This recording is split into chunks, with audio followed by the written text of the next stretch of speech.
एक लड़का अपने घर से होटल मैनेजमेंट की पढ़ाई करने के लिए दिल्ली जाता है। और जब दिल्ली जाता है तो कुछ ही महीनों बाद दुर्गा पूजा पर, दशहरे पर वह घर आता है।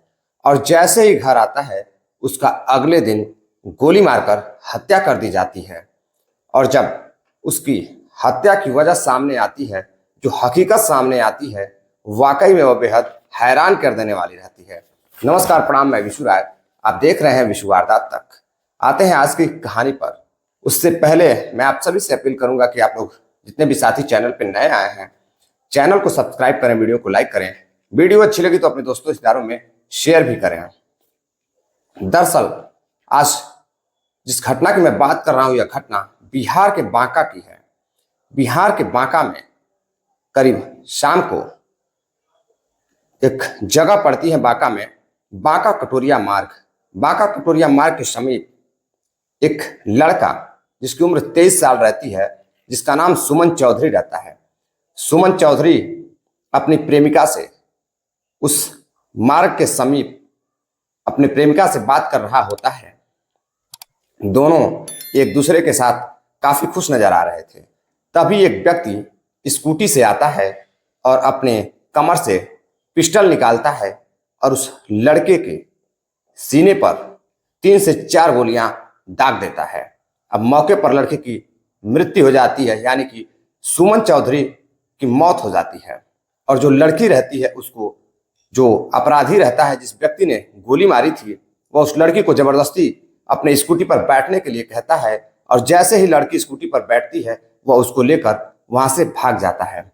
अब वहां पे जो प्रत्यक्षदर्शी रहते हैं, वह फौरन ही पुलिस को फोन करते हैं। अब पुलिस वहां पहुंचती है मौके पर। तो अब जितने भी आसपास प्रत्यक्षदर्शी रहते हैं, जो लोग वहां मौजूद रहते हैं, जिन्होंने घटना को अपनी आंखों से देखा था, अब पुलिस उनसे पूछताछ करती है। पूछताछ करने के बाद जो एक मेन प्रत्यक्षदर्शी होता है, जो साफ साफ देखा रहता है, वह बताता है कि अपराधी आता है, कमर से पिस्टल निकालता है और लड़की को गोली मारने के बाद लड़की को इशारा करता है और अपनी स्कूटी पर बैठाता है, सफेद कलर की स्कूटी पर। और वहां से लेकर उस लड़की को वह अपहरण करते हुए लेकर भाग जाता है। अब पुलिस, जो वहां के एसपी रहते हैं, डॉक्टर सत्यप्रकाश जी एसपी सर, एक टीम का गठन करते हैं। कई जगह छापेमारी होती है, सीसीटीवी फुटेज भी निकाले जाते हैं, लेकिन सीसीटीवी फुटेज में कहीं भी वह लड़का दिखाई नहीं देता है। अब जो लड़का रहता है, उसके घर वालों को फोन किया जाता है, यानी कि सुमन चौधरी के घर वालों को फोन किया जाता है। उनके पिता और उनके कुछ और परिजन, घर के जो सदस्य रहते हैं, वह मौके पर पहुंचते हैं। और जैसे ही उन्हें बताया जाता है कि उनके भाई, उनके बेटे का कत्ल कर दिया गया है, वैसे ही वह रोना, चिल्लाना, चीखना शुरू कर देते हैं। बेहद माहौल जो होता है गम में फैल जाता है, यानी कि माहौल गमगीन हो जाता है। परिवार वालों के ऊपर बड़ी सी आफत आ गिराती है। किसी का जवान बेटा 23 साल का मरा हो तो भला उसके घर पर मातम तो आना ही था। अब किसी तरह से उस लड़के का पुलिस पोस्टमार्टम करवाती है। जो रिश्तेदार रहते हैं मौके पर पहुंचते हैं। मौके पर पहुंचने के बाद घर वालों को दिलासा देते हैं, सांत्वना देते हैं। उधर जब पोस्टमार्टम रिपोर्ट आती है तो सीने में एक के बाद एक कई गोलियां लगी थी। अब उस रिपोर्ट के अनुसार पुलिस बॉडी को घर वालों को, यानी कि परिजन को सौंप देती है। परिजन उसका दाह संस्कार करते हैं, अंतिम संस्कार करते हैं। अब पुलिस अपराधियों की तलाश में लग जाती है कि आखिर वह लड़की कौन थी जो इसके साथ थी। अब पुलिस छानबीन करना शुरू करती है। दरअसल इससे पहले जो उस लड़की और जो लड़का रहता है, सुमन चौधरी, और जो अपराधी रहता है, इन लोगों के बीच रिश्ते क्या थे, मैं उसको आपको बता दूं। दरअसल जो सुमन चौधरी रहता है, अपने गांव से अपने माता पिता और खुद के सपनों को लेकर होटल मैनेजमेंट की तैयारी के लिए वह दिल्ली के कॉलेज में दाखिला लेता है, दिल्ली जाता है। दिल्ली वह पढ़ाई कर रहा था। इसी बीच उसकी मुलाकात एक लड़की से हो जाती है। लड़की का नाम अनुराधा रहता है। और जो अनुराधा रहती है, जिस कॉलेज में वो क्लर्क थी, यानी कि एक कॉलेज में वह क्लर्क रहती है और उसकी भी उम्र मात्र 24 साल रहती है। उसी कॉलेज में जो यह सुमंत चौधरी रहता है, यह पढ़ाई करता था।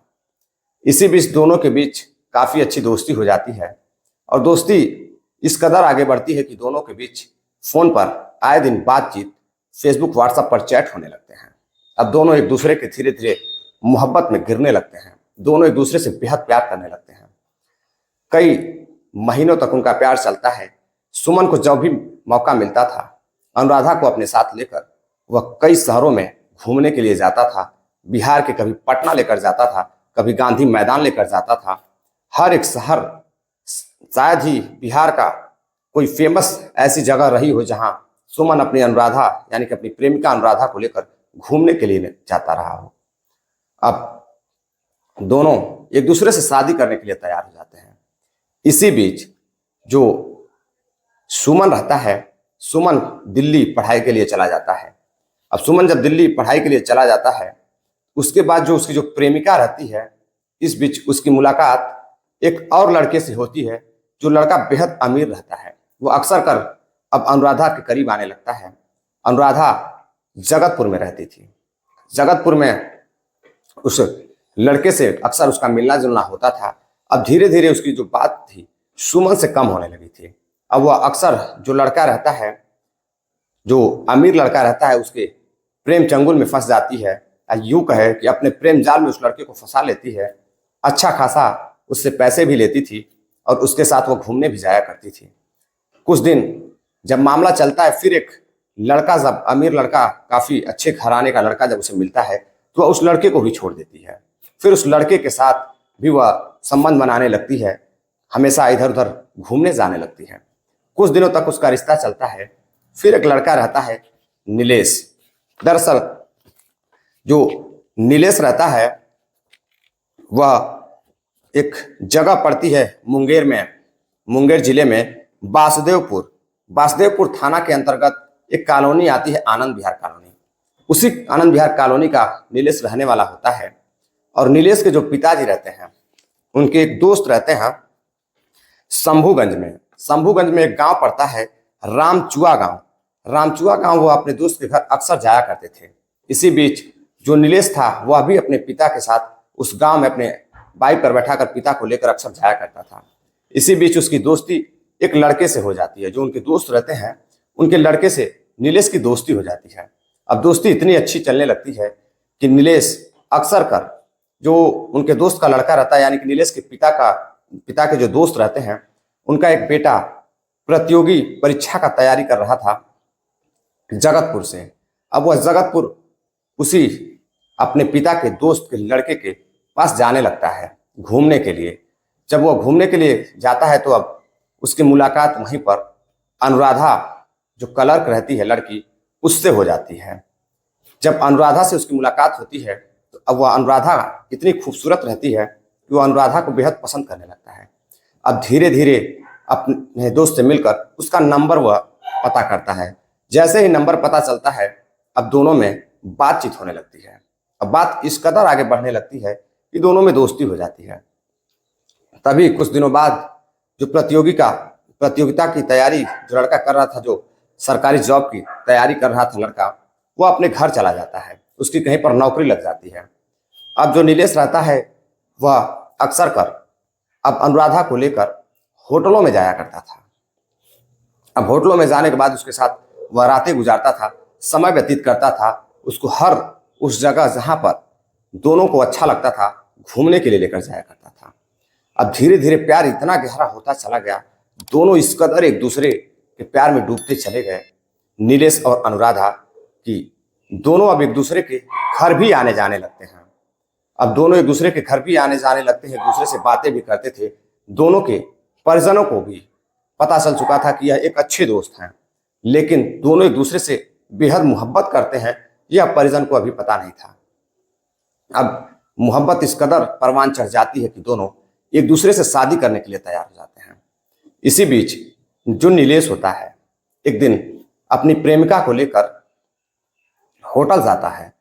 जब होटल जाता है, तो होटल में वह अपने प्रेमिका के साथ रातें गुजार रहा था। तभी उसकी मामा की लड़की का फोन आता है।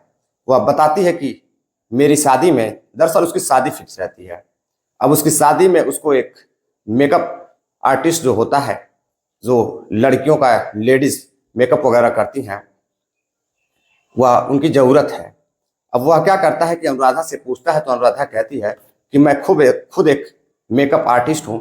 मैं मतलब मैं भी कई शादियों में जा चुकी हूँ, दुल्हन को सजाने का काफी अच्छा काम मुझे भी आता है।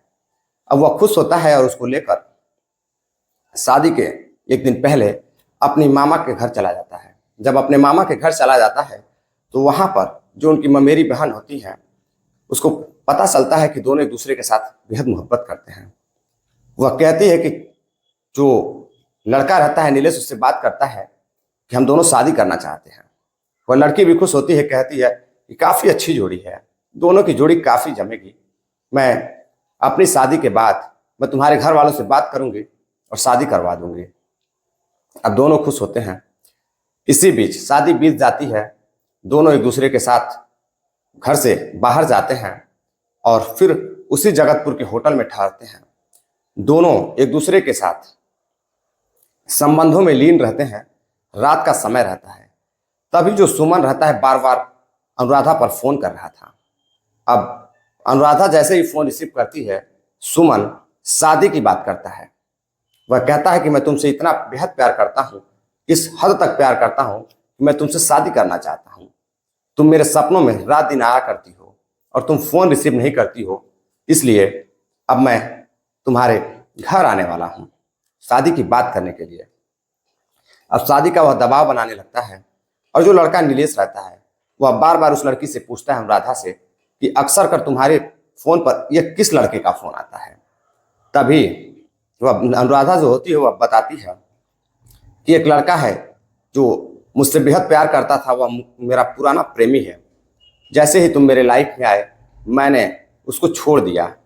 अब नीलेश को गुस्सा आ जाता है। नीलेश कहता है कि ठीक है, चलो उसको मिलने के लिए बुलाओ। अब नीलेश मिलने से पहले एक जगह पड़ती है जो मैंने आपको बताया था, बांका कटोरिया मार्ग। वहां पर एक जगह पड़ती है भसौना। भसौना के पास एक बांध है, वहीं पर बांका कटोरिया मार्ग भी है, उसी से सटा हुआ मसौना बांध भी है। यह एक दिन पहले यानी कि 30 अक्टूबर को मसौना बांध पर दोनों जाते हैं। दोनों ही प्रेमी प्रेमिका यानी कि अनुराधा और जो लड़का रहता है नीलेश, दोनों जाते हैं। जाने के बाद एक सुनसान जगह की तलाश करते हैं। अब उस जगह की तलाश करते हैं, पूरी रेकी करते हैं। रेकी करने के बाद दोनों घर चले आते हैं। फिर अगले दिन जो लड़की रहती है नीलेश की प्रेमिका और सुमन की प्रेमिका अनुराधा फोन करती है अपने पूर्व प्रेमी सुमन को और कहती है, मुझे तुम्हारी बेहद याद आ रही है, मैं तुमसे मिलना चाहती हूं। अब जो लड़का रहता है सुमन, उसके चेहरे पर बिल्कुल चेहरा उसका खिल जाता है, अजीब सी खुशी आने लगती है। अब वह खुश होकर कपड़े पहनता है, तैयार होता है और घर वाले उसको बता कर जाता है कि वह किसी से मिलने के लिए जा रहा है, बहुत जल्द वह घर आ जाएगा। दरअसल वह लड़का जल्द ही दुर्गा पूजा मनाने के लिए दशहरे पर अपने घर आया हुआ था। अब वह इतना खुश होता है, जैसे ही उसकी प्रेमिका का फोन आता है। वह कई महीनों से अपनी प्रेमिका से अच्छी तरह से बात करने के लिए, उसे देखने के लिए तरस रहा था। अब उसकी चाहत में वह इस कदर पागल था कि वह उससे मिलने के लिए मसौना बांध के पास चला जाता है। जब वहां जाता है तो वहां 2-4 लोग आसपास मौजूद रहते हैं। थोड़ी सी आगे बढ़ते हैं दोनों, हर जगह 2-4-10 लोग उसे दिखाई देते थे। अब उसे कोई ऐसी जगह नहीं मिल पा रही थी जहां उससे वह बातें कर सके। फिर एक दुकान के पास खड़े होकर दोनों बातें कर रहे थे। इसी बीच एक लड़का जो नीलेश रहता है, नीलेश स्कूटी से आता है और कमर से पिस्टल निकालता है। कमर से पिस्टल निकालने के बाद सुमन के ऊपर एक के बाद कई गोलियां दागता है और वहां से उस लड़की यानी कि अपने प्रेमिका अनुराधा को इस तरह से इशारा करता है जैसे कोई अपराधी किसी लड़की का अपहरण कर कर लेकर भागना चाह रहा हो, लेकर भाग रहा हो। अब वह लड़की डर के मारे फौरन ही उसकी प्रेमिका, उसके जो स्कूटी रहती है सफेद कलर की, उसके पीछे बैठती है और उसके साथ भाग जाती है। अब पुलिस को पता चलता है कि जो लड़की रहती है वह इसकी पूर्व की प्रेमिका है। सीडीआर निकालती है, सर्विलांस की मदद लेती है और जो लड़की रहती है, पहले लड़की को पुलिस गिरफ्तार करती है, फिर लड़की जो रहती है वह बताती है कि यह जो लड़का है यह शादी करने के लिए दबाव बना रहा था, यह उसका पूर्व का प्रेमी है। अब पुलिस लड़की के निशानदेही पर लड़की के बताए अनुसार नीलेश जहां रहता था, अब नीलेश के घर पुलिस पहुंचती है, यानी कि मुंगेर। अब मुंगेर जाने के बाद नीलेश की गिरफ्तारी होती है। जब नीलेश को गिरफ्तार कर लाया जाता है तो नीलेश जो बातें बताता है पुलिस को वह बेहद ही हैरान कर देने वाली थी। नीलेश बताता है कि वह उस लड़की के साथ संबंधों से कई महीनों में था, वह उससे शादी करना चाहता था। वह जब भी होटल में लड़की को लेकर जाता था, उसी दिन बार बार उसका फोन आने लगता है। वह एक के बाद एक कई दिन उस लड़के को मना करने की कोशिश करता है, लेकिन वह कह नहीं पाता है। लड़की नीलेश को समझाकर छोड़ देती थी, लेकिन जो लड़की थी वह अब उस पर शादी का दबाव जब बनाने लगता है सुमन, तो वह परेशान हो जाती है और नीलेश और वह दोनों मिलकर उस लड़के सुमन को अपने रास्ते से हटाने का पूरा व्यवस्था करते हैं। एक दिन पहले यानी कि 30 अक्टूबर को शाम को रेकी करते हैं और अगले ही दिन उसकी हत्या कर देते हैं। अब पुलिस दोनों को गिरफ्तार कर हत्या के जुर्म में और भी कई धाराएं लगाकर दोनों को जेल भेज देते हैं। अब जैसे ही यह खबर आसपास के एरिया में पहुंचती है, उस शहर में पहुंचती है, जतपुर होता है, मुंगेर होता है और भी बांका जैसे कई क्षेत्र होते हैं उसके आसपास गांव में, जब यह खबर फैलती है तो लोग हैरान हो जाते हैं कि एक लड़की ने जो उस लड़की के बारे में कई लोग ऐसे भी रहते हैं जो कई तरह की बातें भी करते हैं, और यह भी बात खुलकर सामने आती है कि इस लड़की का इससे पहले भी कई लड़कों के साथ अफेयर था। यह सबको प्रेम जाल में फंसाती थी और फंसाने के बाद उनसे अच्छे खासे पैसे भी लेती थी और सभी से शादी करने का वादा भी करती थी, और वही वादा वह सुमन के साथ भी की थी।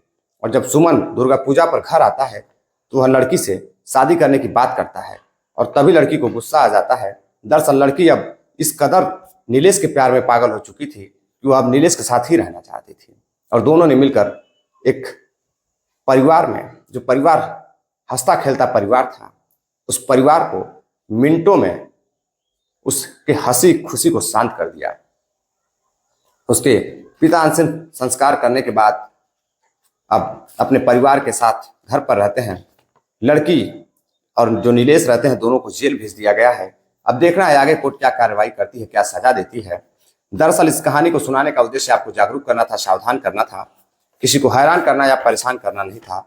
चलते चलते कुछ साथियों ने कमेंट किया है। शोएब अहमद है, नासिर पठान है महाराष्ट्र से, दीपक कुमार है कानपुर से, सोहन लाल सेठिया बेवर राजस्थान से हैं, सतीश गुप्ता जी हैं उत्तर प्रदेश मऊ से, उमेश सिंह कन्नौजिया हैं। आप सभी जो इतना प्यार सपोर्ट देते हैं बहुत अच्छा लगता है। उम्मीद है कि आप लोगों को आज की वीडियो पसंद आई होगी। अगर आज की वीडियो आप लोगों को, सभी साथियों को पसंद आई हो तो चैनल को सब्सक्राइब करें, वीडियो को लाइक करें, वीडियो अच्छी लगी तो अपने दोस्तों रिश्तेदारों को शेयर भी करें। मिलते हैं एक और नई कहानी के साथ, नई सच्ची घटना के साथ। तब तक के लिए अपना प्यार आशीर्वाद दीजिए। विशु राय का आप सभी को सादर प्रणाम, नमस्कार, जय हिंद।